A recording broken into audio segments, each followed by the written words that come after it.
మెదక్ జిల్లా Manoharabad police station పరిధిలో అక్రమంగా తరలిస్తున్న పీడీఎస్ బియ్యాన్ని పోలీసులు పట్టుకున్నారు.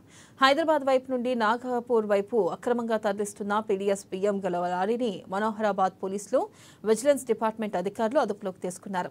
ఇక శ్రీశైలం రోడ్డు నుంచి మహారాష్ట్రకు తీసుకుని వెళ్తున్నారని lorry driver Shaikh Rohit son of షోయబ్బును అరెస్ట్ చేసి కేసు నమోదు చేశామని తెలిపారు.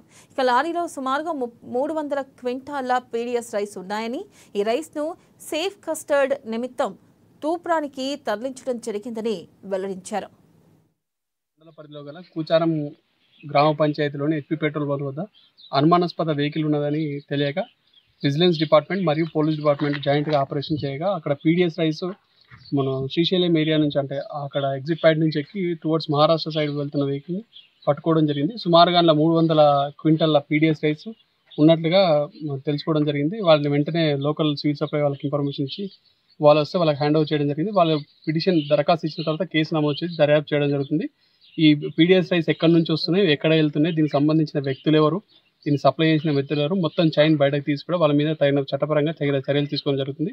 ఎవరైనా మన మండల పరిధిలో కానీ మన పరిధిలో మొత్తం ఎక్కడైనా కానీ పీడీఎస్ రైస్ సంబంధించిన ఎవరైనా కొనుగోలు చేసినా, ఎవరైనా దీనికి సంబంధించిన బిజినెస్ చేసినా కానీ పోలీసు వాళ్ళకి కానీ రెవెన్యూ డిపార్ట్మెంట్ కానీ సమాచారం అందిస్తే దానికి తదనుగుణంగా చర్యలు తీసుకోబడను.